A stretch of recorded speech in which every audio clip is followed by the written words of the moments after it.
Hare Krishna, Srila Prabhupada ki Jai. Welcome to ISKCON New Mahavan Nourishing the Soul series. Today's shloka is from Srimad Bhagavad Gita, chapter 17, shloka number 15.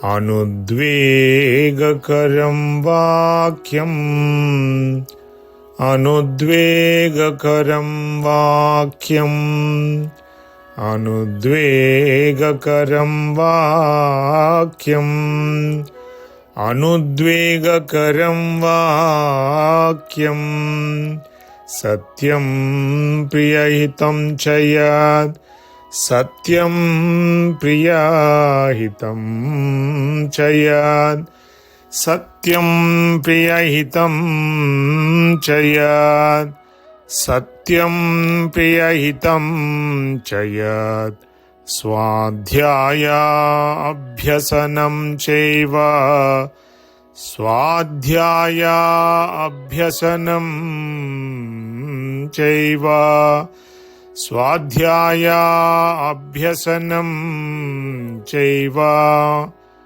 Vanmayam tapa uchyate Vanmayam tapa uchyate Vanmayam tapa uchyate Vanmayam tapa uchyate Anudvegakaram vakyam Satyam priyahitam chayan Swadhyayabhyasanam chaiva Vanmayam tapa uchyate Vanmayam tapa uchyate Anudvegakaram vakyam Satyam priyahitam chayat Swadhyayabhyasanam chaiva Vanmayam tapa uchyate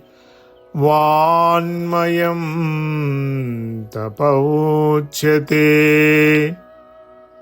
The Supreme Personality of Godhead, Lord Sri Krishna said, austerity of speech consists in speaking words that are truthful, pleasing, beneficial, and not agitating to others, and also in regularly reciting Vedic literature.